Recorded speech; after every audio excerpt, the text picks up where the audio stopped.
성공률 100%의 기회라는 말씀의 제목으로 함께 은혜 나누기를 원하는데, 우리가 이제 길을 가거나 이렇게 유튜브를 보거나 TV를 보면 성공률 100%를 보장한다라는 말을 굉장히 많이 접하게 되죠. 혹해요. 그렇죠?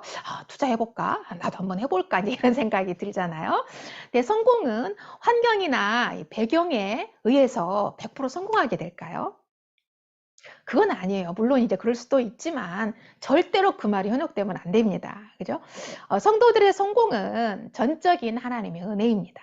믿습니까?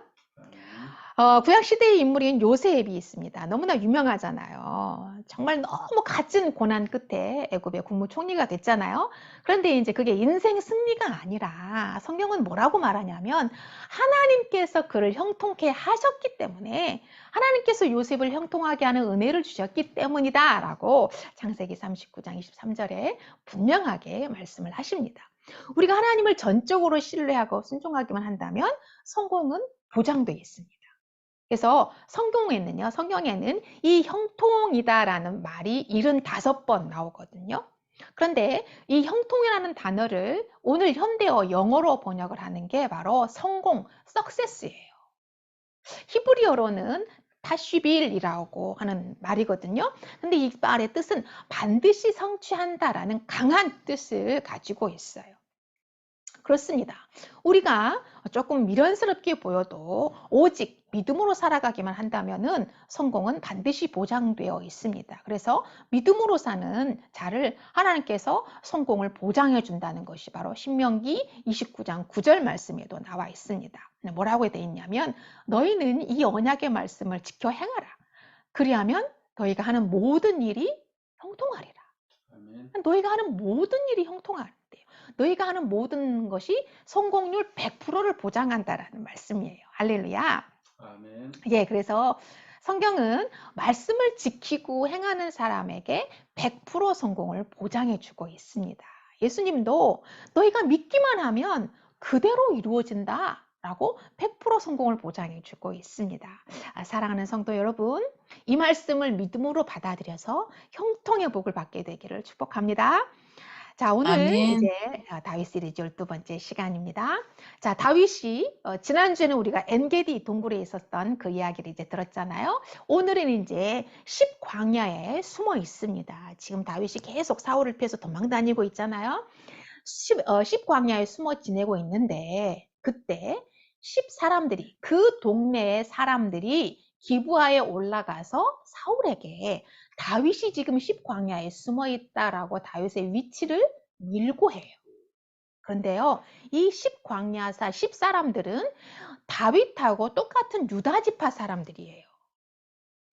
그런데 이들이 지난번에 엔게디 동굴에 다윗이 숨어 있을 때도 이들이 10사람들이 사울에게 가가지고 다윗이 지금 엔게디 동굴에 숨어 있다라고 밀고를 했거든요. 근데 이번에도 이 사람들이 또다시 사울에게 다윗의 위치를 고자질하는 거예요. 자, 우리가 첫 번째로 생각해 볼 것은 이 10사람들은 다윗하고 똑같은 유다지파 사람들인데 같은 편을 들어줘야 되잖아요. 다윗을 보호해줘야 되잖아요. 그런데 왜 다윗 편에 서지 않고 사울 편에 서서 사울에게 계속해서 다윗의 위치를 밀고 해주는가라는 것입니다. 자, 다윗하고 사울은 지금 극명한 대립각을 세우고 있잖아요. 그죠? 한 배를 탈 수 없는 사람이, 운명적으로 다윗과 사울은 한 상에 둘러앉아서 밥을 먹을 수 없는 그런 상황이에요. 그래서 사울은 사람의 정치의 대표 인물이고 다윗은 하나님의 정치를 대표하는 사람입니다. 사울의 왕국이 무너져야 다윗의 왕국이 들어서요. 이것이 하나님의 큰 그림이었거든요. 그런데 지금 임계점에 거의 도달했어요.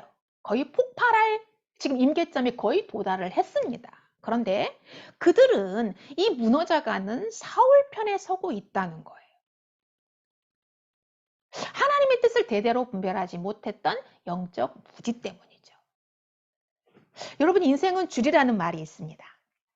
남자분들은 군대 가면 뭐라 그래요? 줄을 잘 서야 된다. 그래야 편한 곳으로 예, 후방으로 떨어진다. 그래서 줄을 잘 서야 된다라고 말하잖아요. 또 우리가 사회생활을 할 때도 줄을 잘 서야 된다. 라인을 잘 타야 된다라고 얘기를 해요. 그래야 인생이 잘 풀린다. 솔솔 풀린다라고 얘기를 하거든요.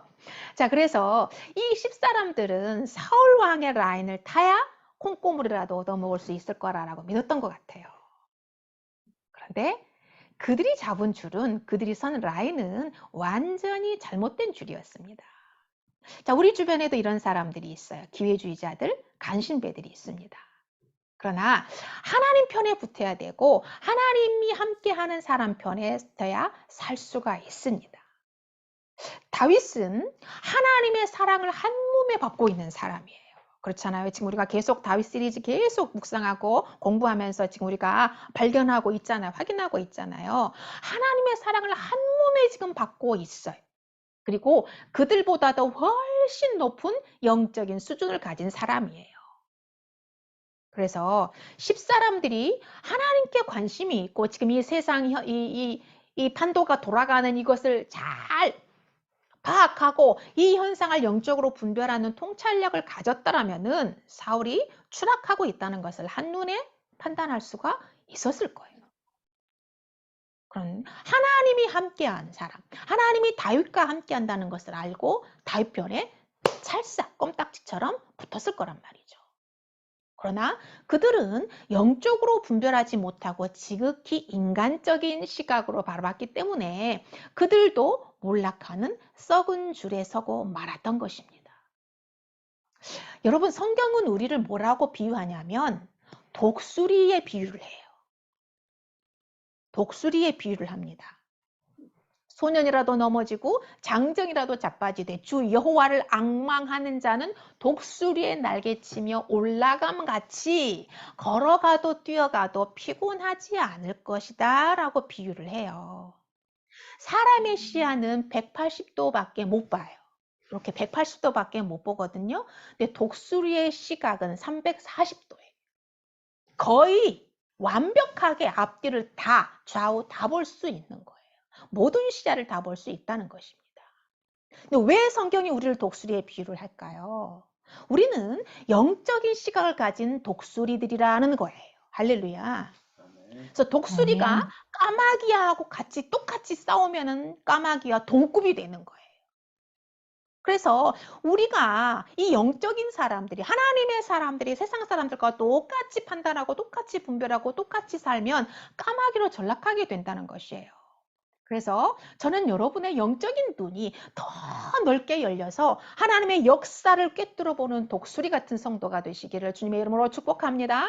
아멘. 아멘. 두 번째는 사울은 왜 다윗을 사냥하는 사냥꾼이 되었을까예요.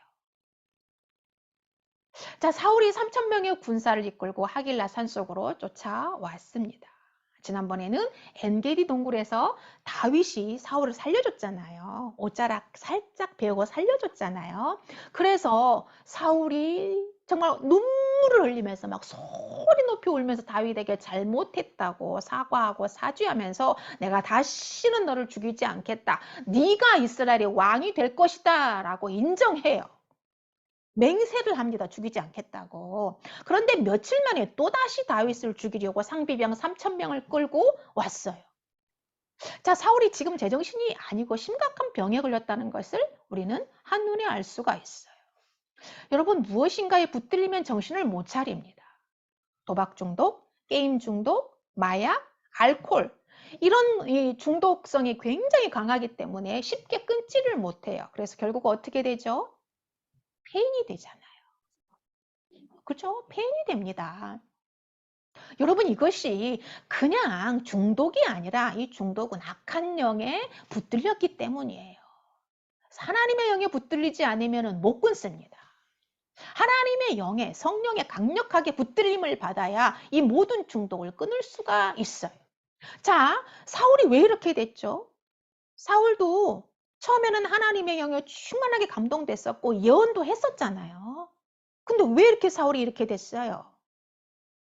성령이 떠나자 악령이 그 속에 들어와서 악령의 지배를 받게 되기 때문에 다윗을 사냥하는 사냥꾼이 됐습니다. 제가 지난주에 말씀을 드렸죠. 사람은 영적인 존재인데 영이 부재중인 상태는 절대 없다. 하나님의 영의 지배를 받든지 악령의 지배를 받든지 둘 중에 하나다라고 말씀을 드렸어요.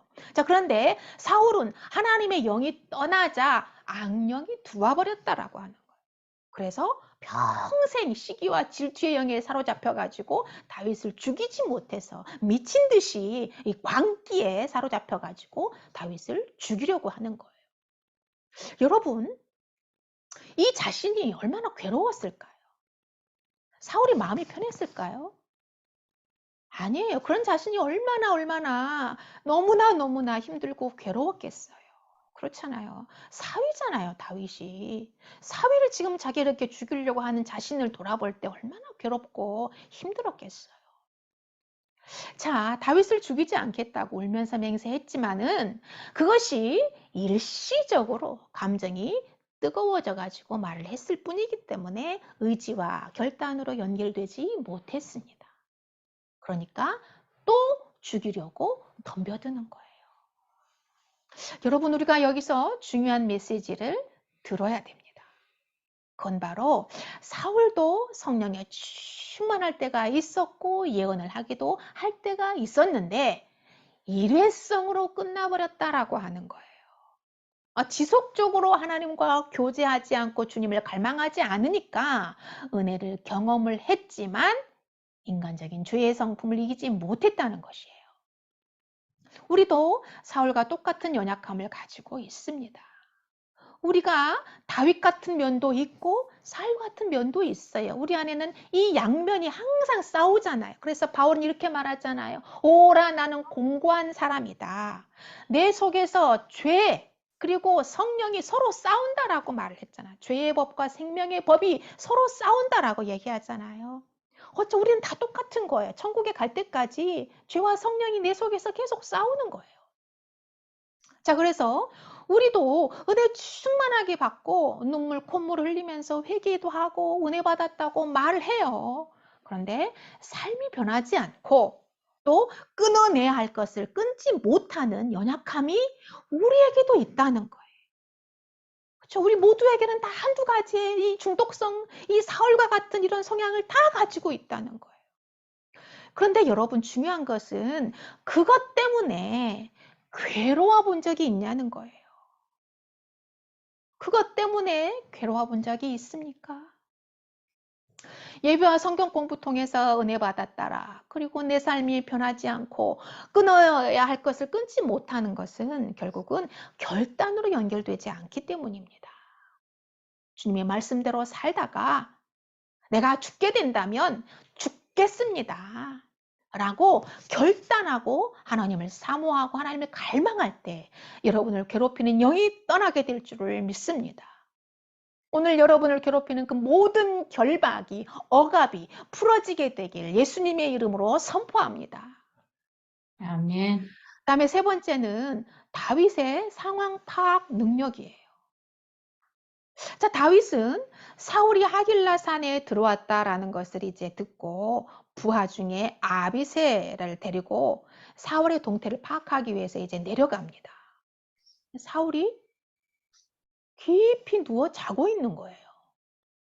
그리고 함께 왔던 그 상비병 3,000명도 사울을 중심으로 이렇게 진을 치고 둘러싸고서 다 누워서 자고 있는 거예요. 그리고 사울의 칼은 땅바닥에 꽂혀 있었습니다. 여러분, 칠흑같이 어두운 밤이에요. 누가 봐도 이건 다윗에게 주어진 절호의 기회입니다. 성공률 100%예요. 진짜 성공률 100%예요. 이건 실수가 전혀 없는 거죠. 완벽해요. 그때 아비새가 다윗에게 말을 합니다. 8절을 읽겠어요. 8절.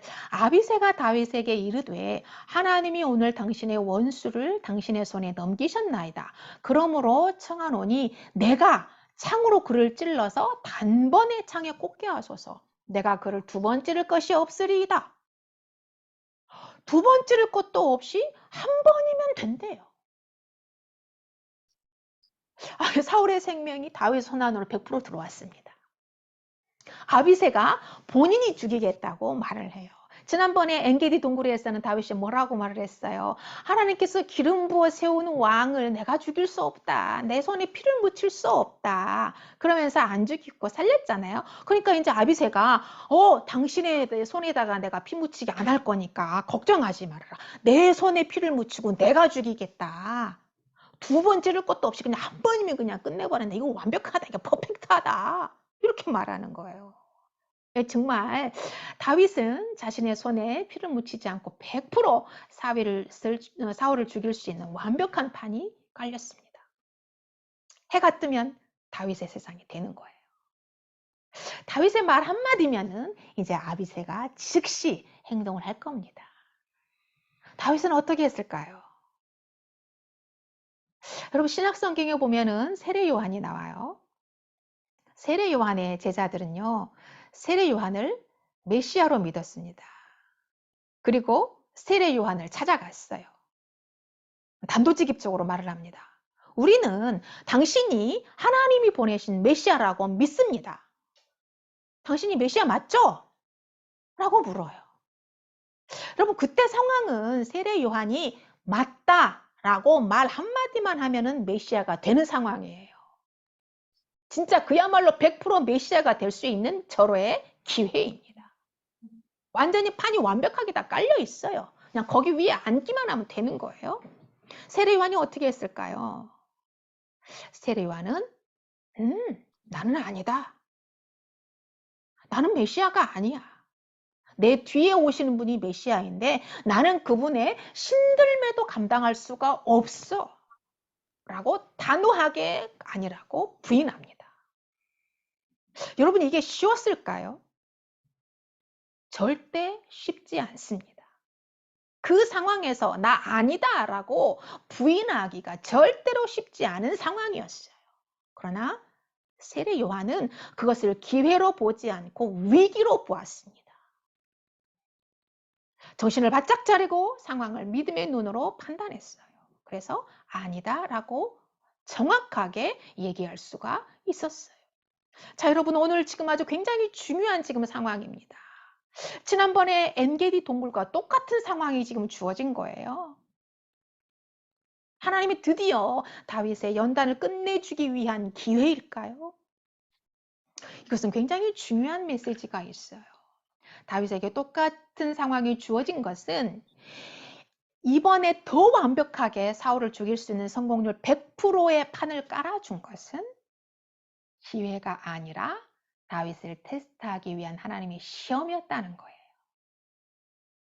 다윗을 사랑하는데 왜 시험해요? 하나님이 다윗을 너무나 사랑하고 끔찍히 사랑하는데 왜 시험해요? 다윗은 보통 평범한 사람이 아니에요. 하나님의 왕국을 세우고 영원한 하나님의 왕국을 세울 예수 그리스도가 오실 통로예요. 그리고 그분을 탄생시킬 사람입니다. 그래서 과연 하나님의 나라를 세우고 유지할 수 있는지 하나님께서 테스트하는 것입니다.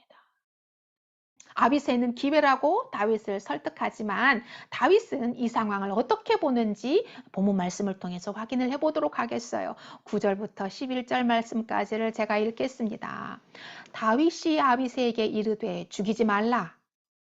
누구든지 손을 들어 여호와의 기름 부음 받은 자를 치면 죄가 없겠느냐 하고 다윗이 또 이르되 여호와께서 살아계심을 두고 맹세하노니 여호와께서 그를 치시리니 혹은 죽을 날이 이르거나 또는 전장에 나가서 망하리라.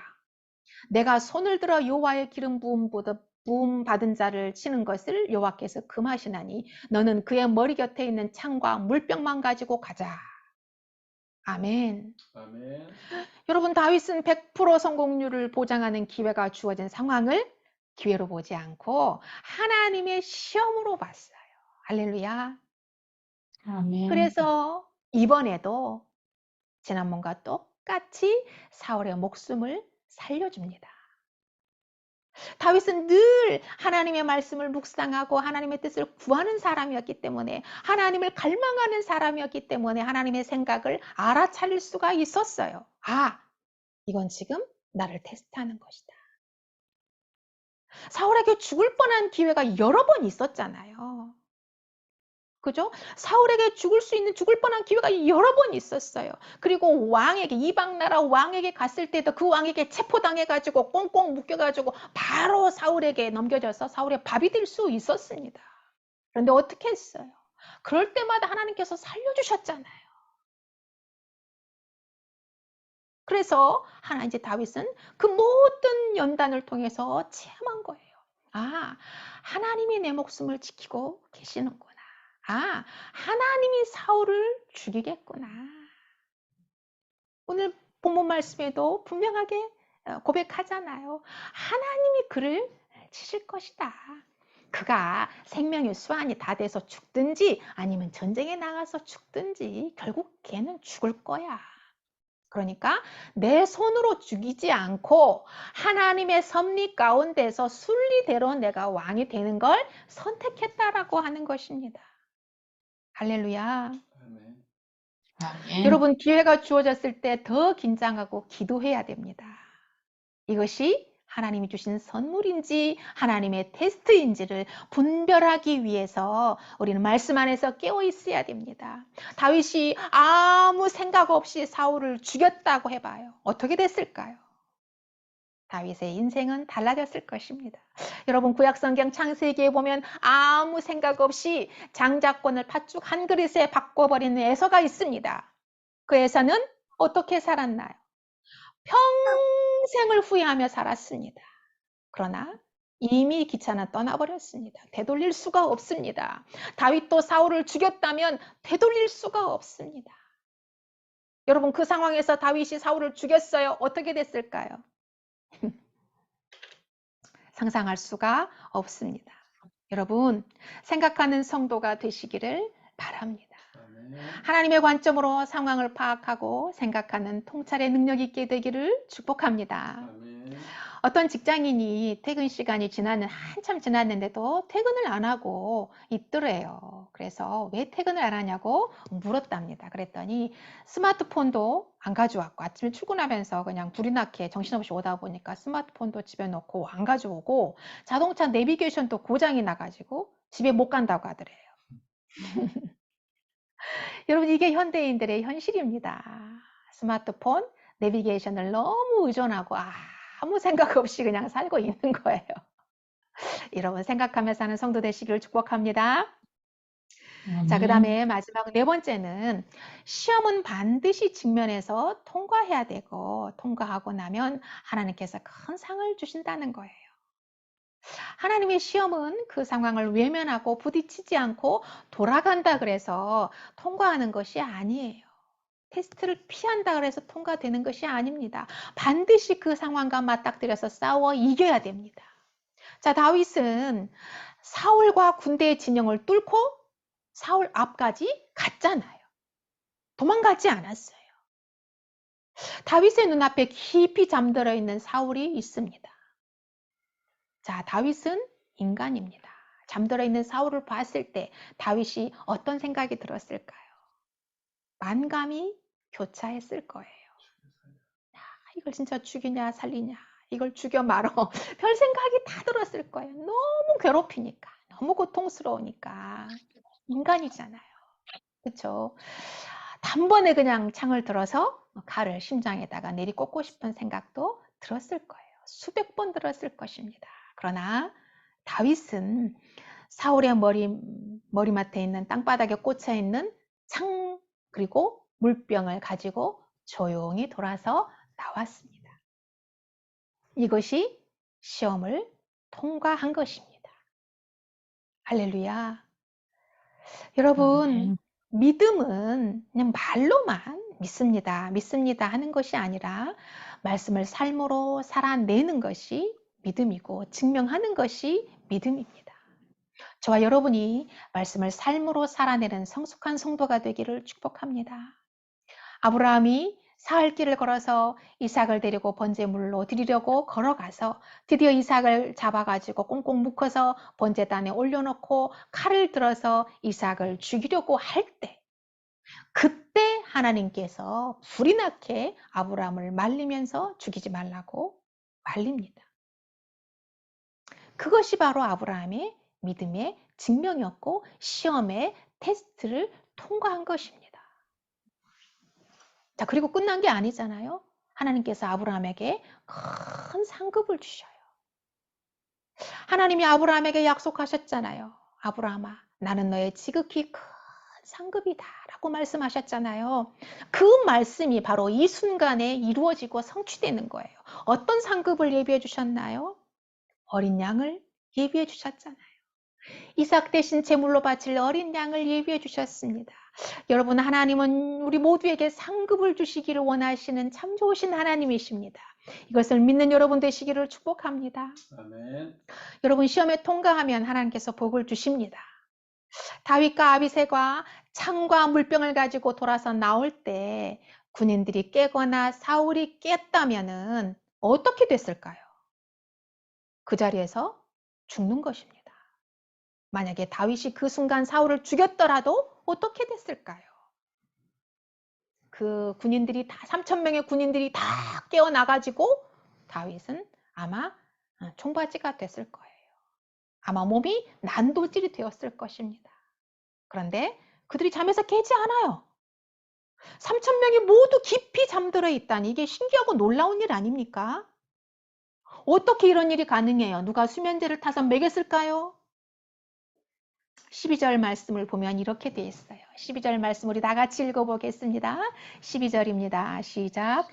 다윗이 사울의 머리 곁에서 창과 물병을 가지고 떠나가되 아무도 보거나 눈치채지 못하고 깨어있는 사람도 없었으니 이는 여호와께서 그들을 깊이 잠들게 하셨으므로 그들이 다 잠들어 있었기 때문이었더라. 아멘. 하나님이 그렇게 하셨습니다. 할렐루야.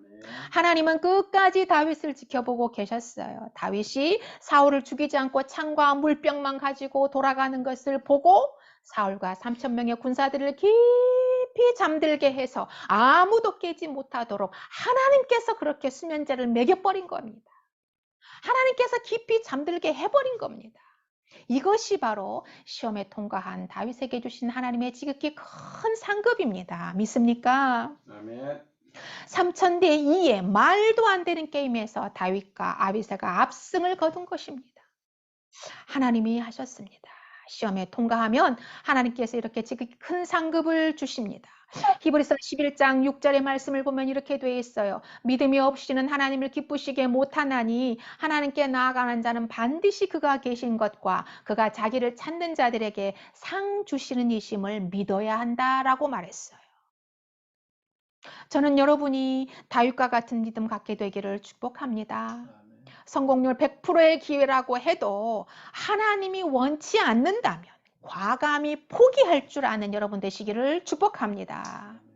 믿음을 증명해서 하나님께 인정받고 시험을 통과해서 큰 상을 받는 여러분 되시기를 축복합니다. 하늘의 신령한 복, 땅의 기름진 복 30배, 60배, 100배, 1000배, 10,000배 받아 나누어 누리고 흘려보내는 여러분 되시기를 우리 주 예수 그리스도의 이름으로 축원합니다. 아멘. 기도하겠습니다.